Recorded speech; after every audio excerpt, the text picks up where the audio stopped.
معزز حاضرین اجماع، عزیز بھائیوں، دوستوں، بزرگوں اور ممتا سے لبریز ماں اور بہنوں،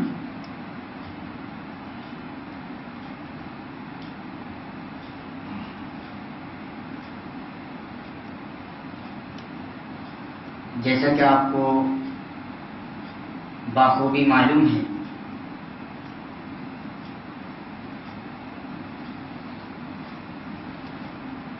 عربی اعتبار سے اور اسلامی کیلنڈر کی مناسبت سے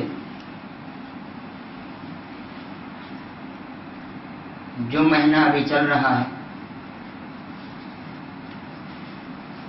اور اس کے بعد والا جو مہینہ آنے والا ہے، اس میں بہت ساری ایسی چیزیں آپ کو دیکھنے کو ملیں گی جن کا تعلق اور جن کا ربط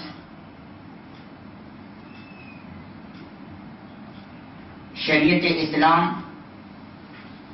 سے بالکل نہیں ہے۔ اس کو دوسرے لفظوں میں ہم اور آپ جو جانتے ہیں وہ بدعت کے نام سے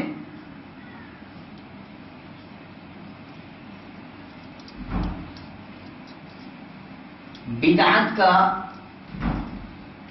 اصل معنی اور مفہوم آج کے اس خطبہ جمعہ میں ہمیں سمجھنا ہے کہ دراصل یہ بدعت کی نوبت کیوں آتی ہے اور امتی مسلمہ میں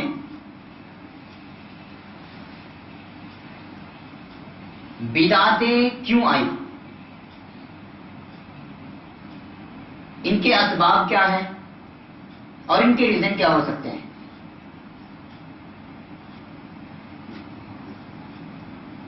سب سے پہلے ہم بدعت کا معنی اور مفہوم سمجھ لیتے ہیں لغوی اور شرعی اعتبار سے۔ کبھی کبھی کوئی چیز لغت کے اعتبار سے الگ بتائی جاتی ہے، لیکن شرعی اعتبار سے اس کا معنی اور مفہوم کچھ اور ہی ہوتا ہے۔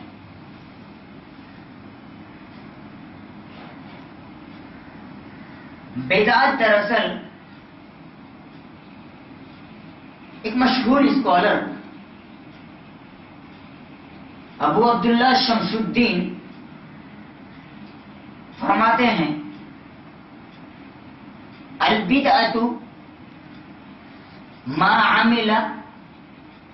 علی غیر مثال سابق۔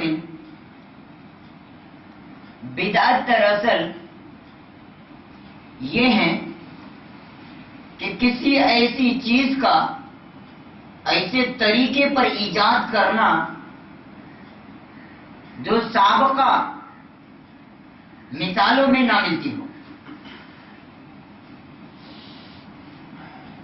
شرعاً امام زبیدی رحمۃ اللہ علیہ فرماتے ہیں، البدعۃ الحدث فی الدین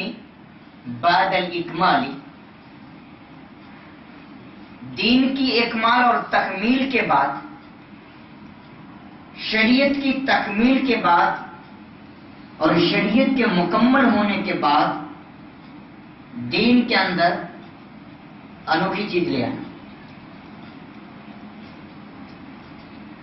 لغوی اعتبار سے انسان کا وجود بھی ایک بدعت ہے، چاہے وہ مرد ہو یا عورت، میل ہو یا فیمیل، حیوانات ہو جمادات یا نباتات، لغوی اعتبار سے ان کو بھی بدعت کہا گیا۔ آسمانوں اور زمین کی تخلیق کو بھی بدعت سے شمار کیا گیا لغوی اعتبار سے۔ رب العالمین نے فرمایا سورہ بقرہ میں، سورہ بقرہ سورہ نمبر 2 آیت نمبر 117 میں، بدیع السماوات والارض، آسمانوں اور زمین کا انوکھا ایک موجد ہے. وَإِذَا قَضَىٰ أَمْرًا فَإِنَّمَا يَقُولُ لَهُ كُن فَيَكُن. اللہ سبحانہ و تعالیٰ کو کسی امر کے بارے میں اگر فیصلہ کرنا رہتا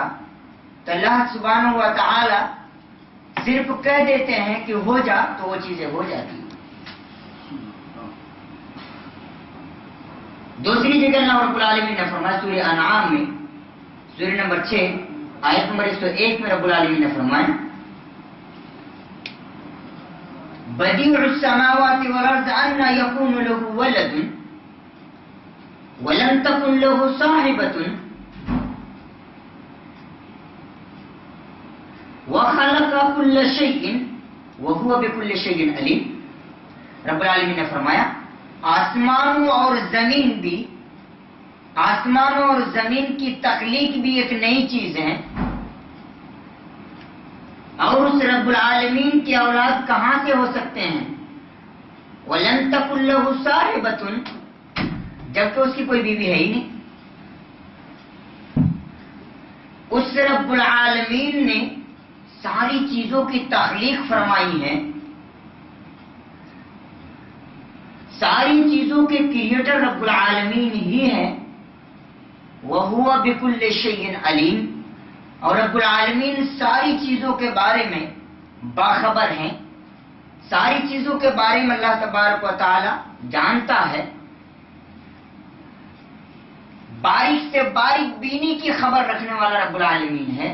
چاہے وہ کتنی ہی باریک چیز ہوں، لیکن اللہ تبارک و تعالی سے یہ چیز چھپی اور ڈھکی نہیں. ایسا ہی رب العالمین نے سورۃ الاحقاف سورہ نمبر 46 آیت نمبر 9 رب العالمین نے فرمایا قُلْ مَا كُنْتُ بِدْعًا مِنَ الرُّسُلِ وَمَا أَدْرِي مَا يُفْعَلُ بِي وَلَا بِكُمْ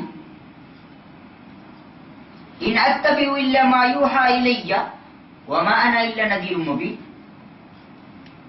آپ فرما دیجئے میں کوئی انوکھا رسولوں میں سے نہیں ہوں. اگر آخری نبی سید الانبیاء والمرسلین آئے ہمارے درمیان ہماری رشد ہدایت کے لیے، ہماری کامیابی کے لیے، صراط مستقیم کے لیے، تو کہ یہ کوئی نئی بات نہیں ہے،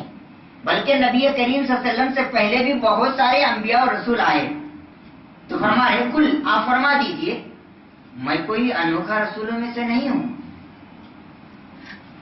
مجھے نہیں معلوم. وما ادری ما یفعل بی ولا بکم،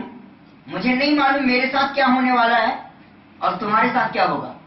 میرے ساتھ کیا ہوگا اور تمہارے ساتھ کیا ہوگا اس کے بارے میں مجھے کچھ بھی معلومات نہیں. میں تو صرف اس چیز کی اتباع کرتا ہوں جو میری طرف وحی کی جاتی ہے. رب کریم کی طرف سے، اللہ سبحانہ و تعالی کی طرف سے بذریعہ جبریل جو چیزیں آتی ہیں اسی چیز کی میں اتباع کرتا ہوں. میں تو صرف صاف اور واضح انداز میں لوگوں کو ڈرانے والا ہوں.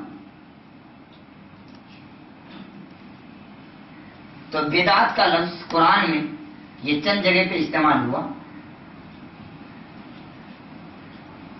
لیکن شرعاً اگر آپ دیکھیں گے شریعت میں کوئی ایسی چیز لے آنا، یعنی ایسی چیز گھر لینا جن کا تعلق کتاب و سنت سے نہ،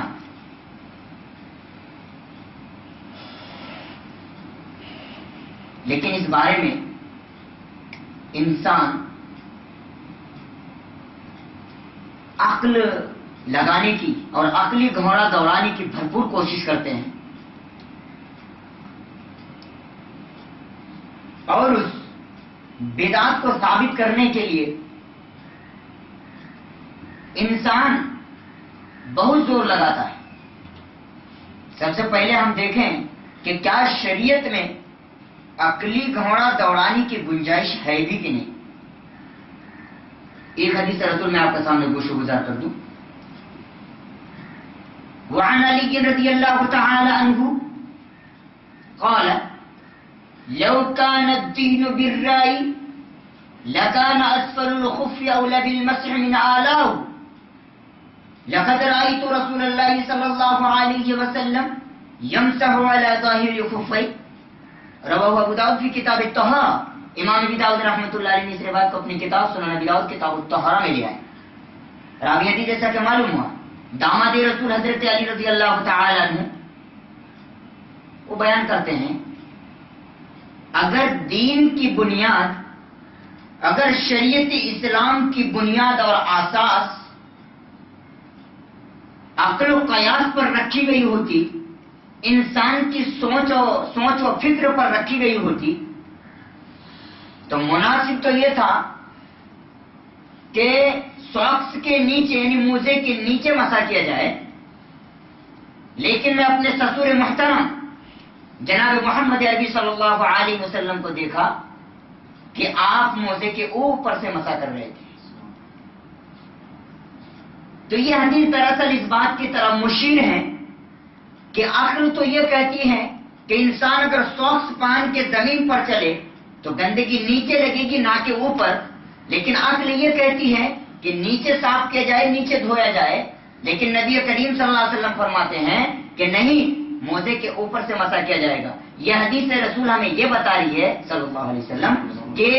شریعت اسلام میں عقلی گھوڑا دوڑانے کی کوئی گنجائش نہیں ہے. ان کے برعکس دراصل اس بدعت کی نوبت اس وجہ سے آتی ہے جب انسان کو کتاب و سنت کا نالج نہیں ہوتا ہے. کتاب و سنت سے دوری کی بنیاد پر معاشرے میں، سماج میں، سوسائٹی میں نئی نئی چیز ابھر کے آتی ہے، اور یہ بدعت اتنی خطرناک گمراہی ہے اور بدعت اتنی خطرناک چیز ہے کہ بدعتی سے کبھی یہ امید اور وابستہ نہیں لگائی جا سکتی کہ وہ انسان کبھی اپنے گناہ سے باز آئے گا اور ان کی معافی تلافی بھی ہو سکتی ہے. کیوں؟ اس کی ایک وجہ یہ ہے کہ انسان جب بدعت کا کام انجام دیتا ہے تو انسان یہ نہیں تصور کرتا کہ میں غلط کام کر رہا ہوں، بلکہ اس چیز کو وہ اچھا سمجھ کے ہی کر رہا ہے، عبادت سمجھ کے ہی انسان انجام دیتا ہے. اس وجہ سے وہ چیز اسے نہیں چھوٹ سکتی. لیکن ایک بات یاد رکھیں، اس بدعت کے ایجاد کرنے والے جو ہیں ان کو تو گناہ ملے گی ہی، لیکن جب تک یہ سلسلہ وار جاری و ساری رہیں گی اور جب تک یہ بدعتیں رائج رہیں گی، جس نے بدعت ایجاد کی باقاعدہ ان کے نامہ اعمال میں گناہ بالکل درج ہوتا جائے گا. ویسا ہی جیسے انسان دنیاوی زندگی میں 3 نیک اعمال کر کے جائے، جب وہ دنیا میں رہے گا تب بھی ان کو ان کا ثواب ملے گا، اور جب وہ دنیا سے چلا جائے گا تب بھی ان کو ان کا ثواب ملے گا. اس حدیث کو ذرا میں ریپیٹ کر دیتا ہوں.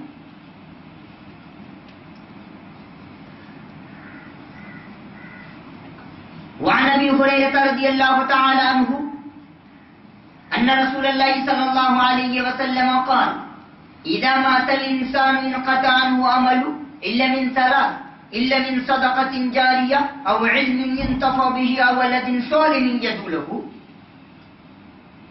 رواه مسلم في کتاب الجنائز.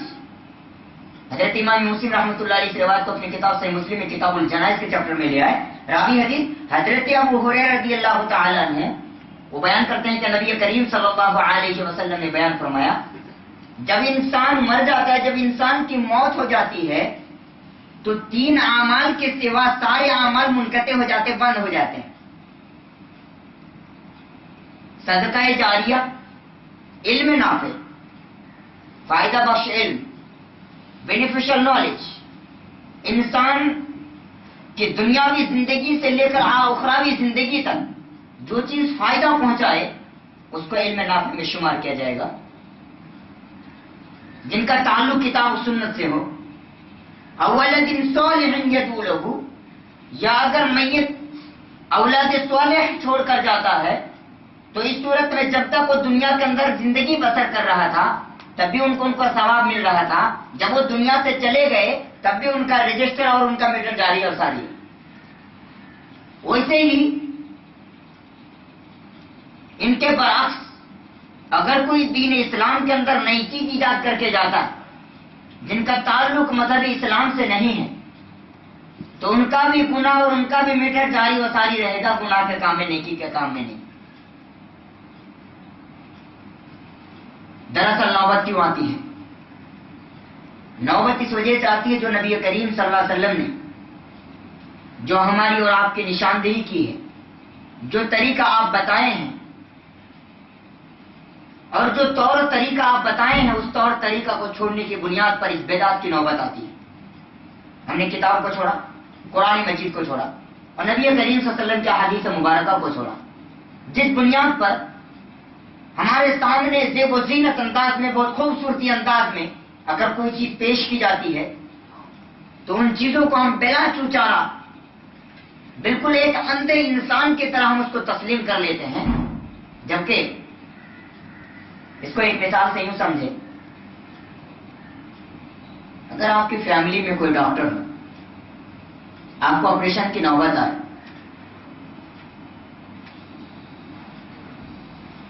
معاشرے میں ان کا مقام بہت زیادہ ہے، لوگ تسلیم کرتے ہیں، لیکن اگر ان کی فیملی میں ہی کسی کو آپریشن کی نوبت آتی ہے تو وہ مطمئن نہیں ہوتے ہیں اس ڈاکٹر سے، یعنی ان کے اس رشتہ دار والے ڈاکٹر سے وہ مطمئن نہیں ہوتے، سیٹسفائڈ نہیں ہوتے ہیں، باقاعدہ دوسرے سے پھر انکوائری نکالتے ہیں، ان کے بارے میں پوچھ گچھ کرتے ہیں کہ ان کے ذریعے سے اگر میں آپریشن کراؤں تو میرا درست رہے گا کہ نہیں رہے گا۔ لیکن جب اسلام کی بات آتی ہے تو انسان ان کے بارے میں سوچتا بھی نہیں۔ آئیے نوبت کیوں آتی ہے؟ دراصل کتاب و سنت کو چھوڑنے کی بنیاد پر، جس کو امام حاکم رحمۃ اللہ علیہ اپنی کتاب المستدرک علی الصحیحین کے اندر لے آئے، روایت کا الفاظ ہیں وعن ابی ہریرہ رضی اللہ تعالی عنہ قال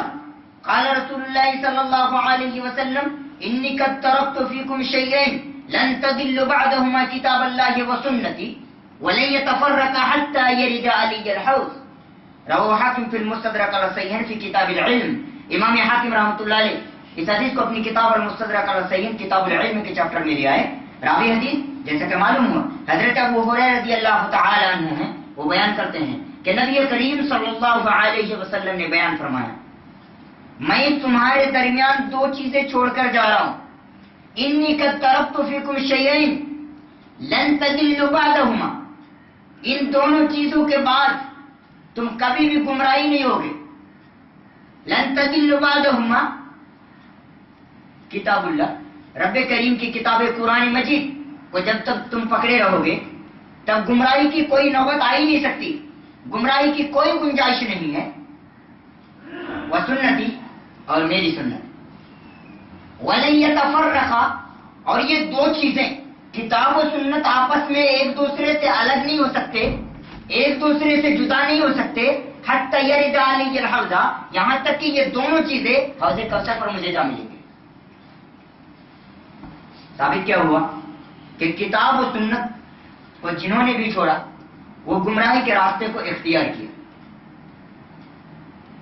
کتاب و سنت کو جس نے بھی چھوڑا، نبی کریم صلی اللہ علیہ وسلم کے طریقے کو جس نے بھی چھوڑا، صحابہ کرام کے منہج اور ان کے فہم کو جس نے بھی چھوڑا، وہ انسان گمراہ ہوا۔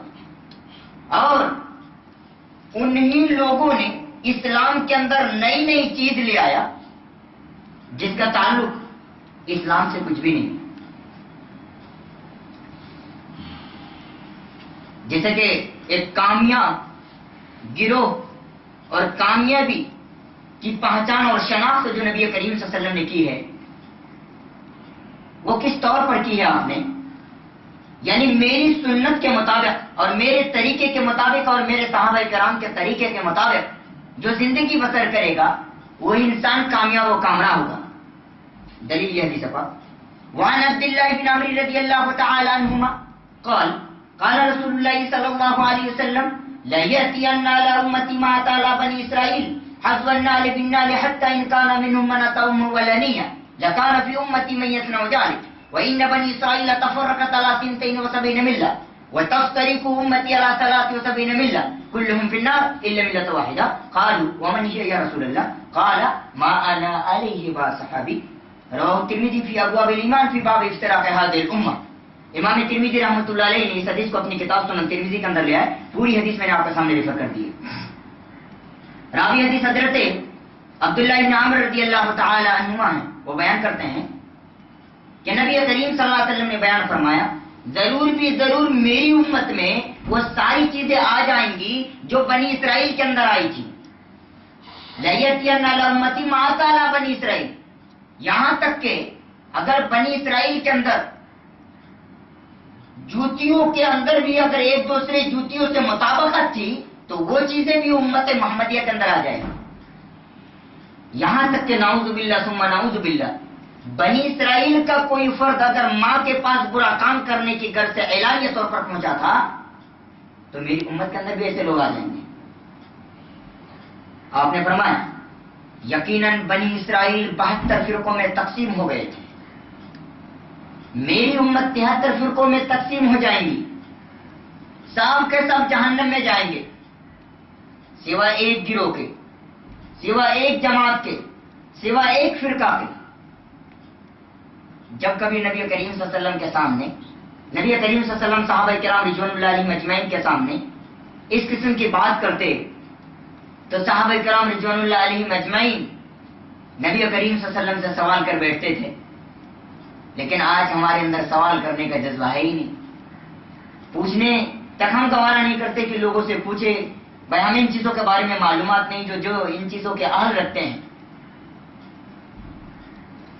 جن کو ان چیزوں کے بارے میں معلومات ان سے ذرا تو معلومات کر لیں. لیکن ہمارے پاس ٹائم نہیں. صحابہ کرام رضوان اللہ علیہم اجمعین نبی کریم صلی اللہ علیہ وسلم سے سوال کرتے ہیں اے نبی کریم صلی اللہ علیہ وسلم ذرا آپ بتائیں کہ وہ گروہ کون سا ہے، وہ جماعت کون سی ہے، وہ فرقہ کون سا ہے. نبی کریم صلی اللہ علیہ وسلم نے نام تو نہیں لیا لیکن طریقہ کار ضرور بتایا. میں نے صحابہ کرام رضوان اللہ علیہم اجمعین سنا ما انا علیہ واصحابی، وہ جماعت، وہ فرقہ، وہ گروہ جو ہیں وہ یہ ہیں کہ جس پر میں اور میرے صحابہ کرام ہیں. اس طریقہ کار کو جو جماعت اپنائے گی، اس طریقے کو جو جماعت بھی اپنائے گی وہی جماعت جنت میں جائیں گی، وہی جماعت فرقہ ناجیہ ہوگا اور وہی جماعت کامیاب جماعت ہوگی. تو یہ نشان دہی نبی کریم صلی اللہ علیہ وسلم کی زبانی موجود ہیں. ان کے برعکس اگر کوئی شریعت اسلام کے اندر کوئی نئی چیز لے کر آتا ان کے بعد انسان یہ کہتا ہے کہ اس میں کیا برائی. اس انسان کا یہ کہنا کیا قابل معافی ہے؟ نہیں، بالکل یہ شدید قسم کی جرم ہے اور اس جرم کی تلافی کچھ نہیں ہے، بلکہ یہ نبی کریم صلی اللہ علیہ وسلم کی رسالت کے تعلق سے انہوں نے شک و شبہ کیا کہ نبی کریم صلی اللہ علیہ وسلم نے مکمل طور پر مذہب اسلام کو، شریعت اسلام کو ہم تک نہیں پہنچایا.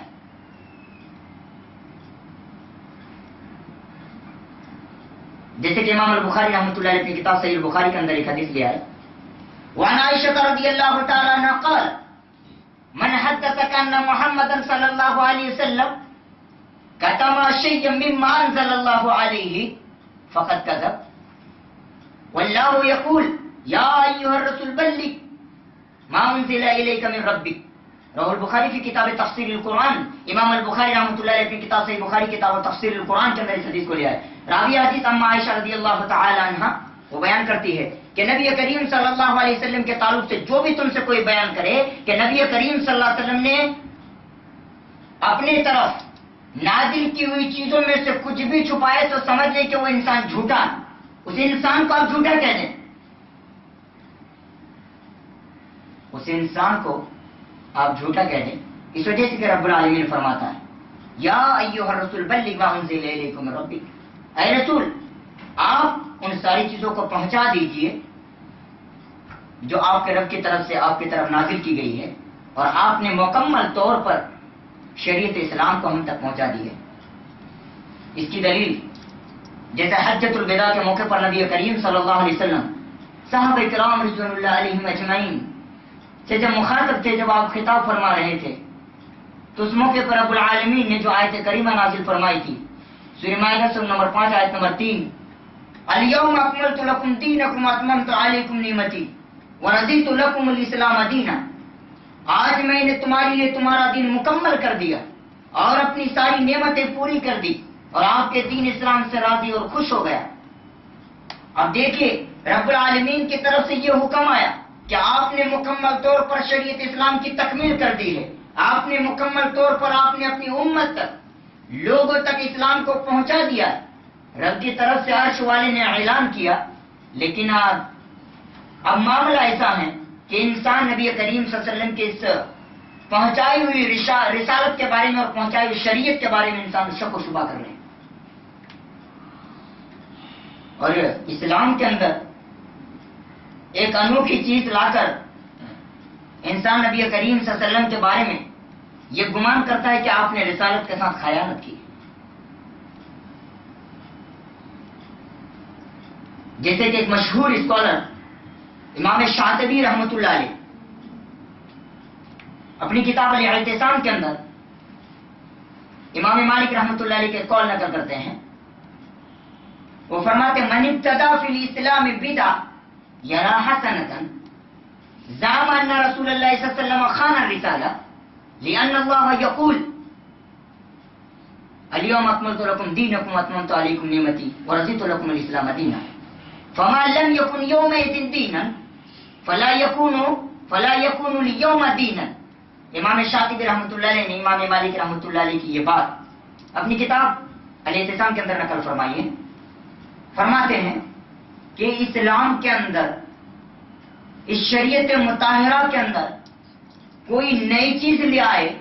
اور اس کو وہ اچھا سمجھے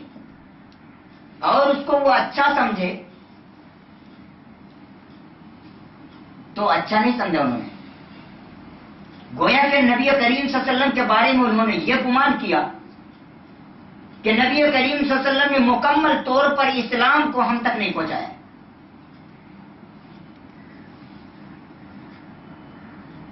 اس وجہ سے اگر اس بات کو مان بھی لیا جائے تو پھر اس آیت کریمہ کا ہم کیا جواب دیں گے جو رب العالمین نے فرمایا الیوم اکملت لکم دینکم واتممت علیکم نعمتی ورضیت لکم الاسلام دینا، آج میں نے تمہارے لیے تمہارا دین مکمل کر دیا اور اپنی نعمت پوری کر دی اور آپ کے دین اسلام سے راضی اور خوش ہو گیا۔ اور عربی میں بار بار اکمال اور تکمیل کا لفظ استعمال کر کے رب العالمین نے یہ فرما دیا کہ اسلام کے اندر کمی کی بھی کوئی گنجائش نہیں اور اسلام کے اندر زیادتی کی بھی کوئی گنجائش نہیں۔ جتنا نبی کریم صلی اللہ علیہ وسلم آپ لوگوں تک پہنچایا ہے اتنا ہی آپ کو عمل کرنا ہے، اس سے نہ کم اور نہ ہی زیادہ۔ آگے فرماتے جو قابل غور ہیں، جو اس وقت نبی کریم صلی اللہ علیہ وسلم کے زمانے میں، صحابہ کرام رضوان اللہ علیہم اجمعین کے زمانے میں، تابعین نظام کے زمانے میں جو دین نہیں تھا اب دین نہیں ہو سکتا، چاہے کتنے بھی بہترین انداز میں اور خوبصورتی انداز میں دین بنا کر اس کو پیش کرنے کی کوشش کی جائے، وہ چیز دین ہو ہی نہیں سکتا، شریعت ہو ہی نہیں سکتی۔ تو اب بتائیے، انسان خود اپنی ضمیر سے پوچھے اور ضمیر کی عدالت سے فیصلہ مانگے کہ یہ ساری چیزیں ہمارے سامنے واضح ہونے کے بعد بھی اگر ہم ایسا کہیں اور ایسی چیز پر عمل کریں تو گویا کہ ہم اپنا ٹھکانہ کہاں شمار کریں گے اور ہم اپنا ٹھکانہ کہاں بنا رہے ہیں، جنت میں اور جہنم میں، جنت میں یا جہنم میں اپنا ٹھکانہ ہم بنا رہے ہیں۔ آپ خود غور کریں تو آپ کو پتا چلے گا۔ لیکن دنیا کے بارے میں جیسے یہ لائٹ ہے، فین ہے، گھڑی ہے، اے سی ہے وغیرہ وغیرہ، لوگ یہ شمار کرتے ہیں حضرت عمر فاروق رضی اللہ تعالیٰ عنہ کے تعلق سے جو تراویح کے بارے میں بات مشہور ہے، نعمت البدعۃ ہذہ، حضرت عمر فاروق رضی اللہ تعالیٰ عنہ نے جو فرمائے کیا ہی یہ اچھی بدعات ہیں، تو لوگ یہ استدلال کرتے ہیں کہ بدعت حسنہ کی تو گنجائش ہے۔ دراصل یہ بات وہی انسان کہہ سکتا ہے جو انسان شریعت سے کوسوں دور ہے۔ ہر انسان کو یہ بات معلوم ہے اور اچھی طریقے سے انسان کو یہ بات معلوم ہے کہ نبی کریم صلی اللہ علیہ وسلم باقاعدہ جماعت کے ساتھ 3 دن تک تراویح کی نماز پڑھائے تھے۔ 3 دن تک نبی کریم صلی اللہ علیہ وسلم جماعت کے ساتھ تراویح کی نماز پڑھائے تھے، اس کے بعد آپ چھوڑ دیے تھے، اس ڈر سے کہ میری امت پر یہ تراویح کی نماز بھی فرض نہ قرار دی جائے۔ اب اسی چیز کو حضرت عمر فاروق رضی اللہ تعالیٰ عنہ نے ترتیب دی ہے کہ جماعت کے ساتھ اس کو مسلسل طور پر پڑھائی جائے، تو لوگوں نے شمار کر لیا کہ دیکھو بدعت حسنہ ہے۔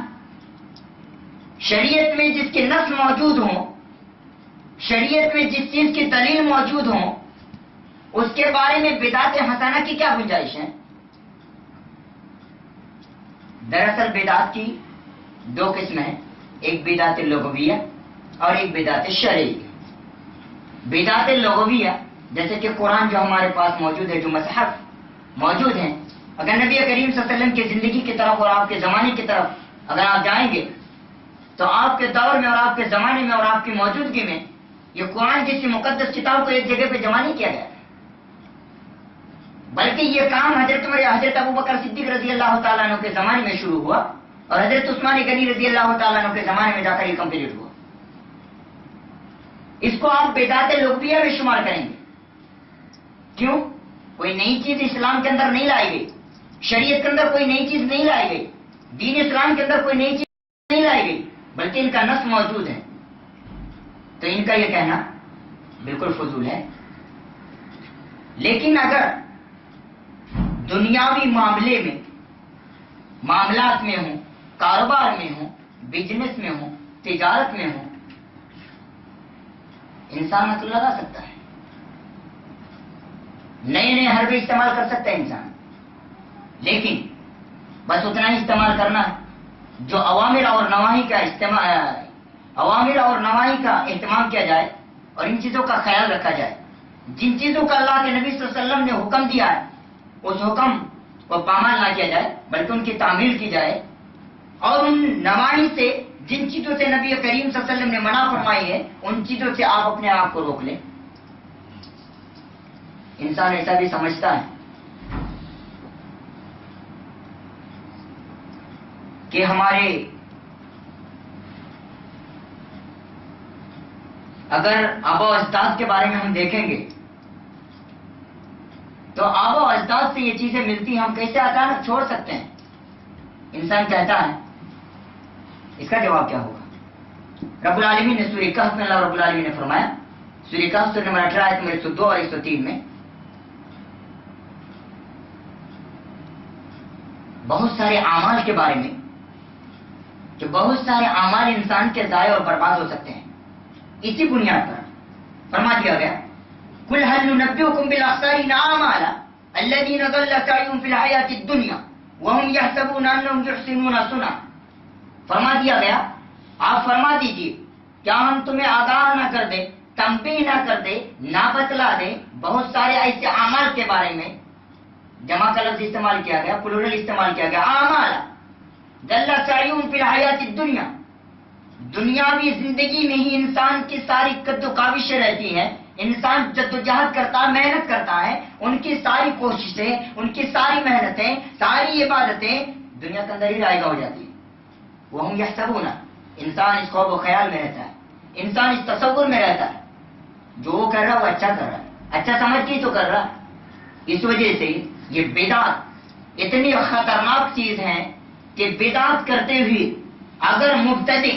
یعنی بدعتی اسی کیفیت میں اگر مر جاتا ہے تو نبی کریم صلی اللہ علیہ وسلم سے بھی وہ معلوم کر دیے جائیں گے، رب العالمین کے دیدار تو دور کی بات ہے، نبی کریم صلی اللہ علیہ وسلم سے بھی معلوم کر دیے جائیں گے۔ ایک حدیث میں پڑھوں گا، ان کے بعد میں اپنی بات ختم کروں گا۔ وعن عبد اللہ رضی اللہ تعالی عنہ ان النبی صلی اللہ علیہ وسلم قال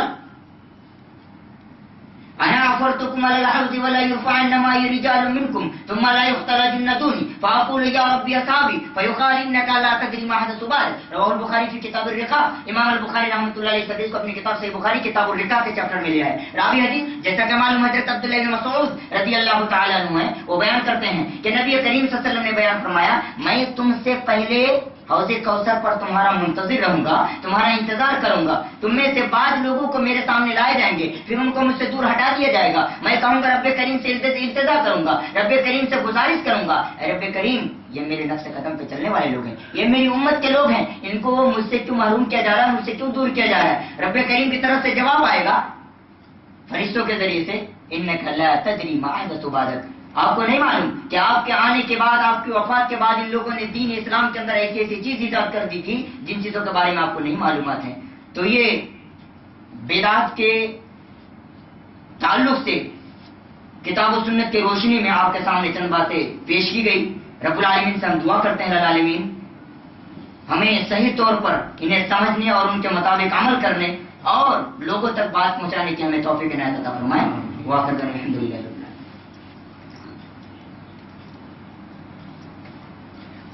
إن الحمد لله نحمده ونستعينه ونستغفره ونعوذ بالله من شرور أنفسنا ومن سيئات أعمالنا من يهده الله فلا مضل له ومن يضلله فلا هادي له وأشهد أن لا إله إلا الله وحده لا شريك له وأشهد أن محمدا عبده ورسوله. أما بعد، ایک چیز سامنے آتی ہے،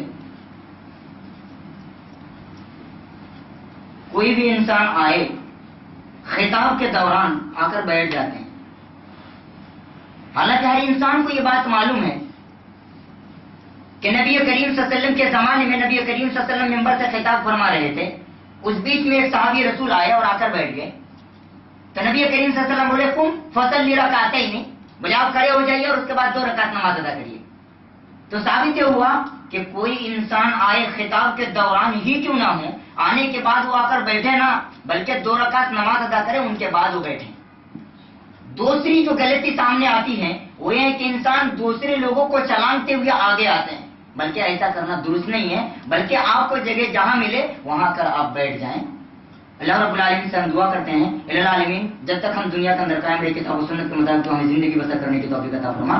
رب العالمین سے ہم دعا کرتے ہیں الہ العالمین جو ہمارے آبا اجداد گزر گئے وہ کس کیفیت میں ہمیں نہیں معلوم ہے، الہ العالمین ان کی بھی تو مغفرت فرما. رب العالمین سے ہم دعا کرتے ہیں الہ العالمین ہم خطا کار ہیں، گنہگار ہیں، سیاکار ہیں اور مقہور ہیں، مظلوم ہیں. الہ العالمین ہم سے غلطی ہو سکتی ہے، جو ہمارے کبائر اور صغائر جتنے بھی گناہ ہوئے الہ العالمین ساری خطاؤں کے تو گناہ نیکیوں میں تبدیل فرما دے.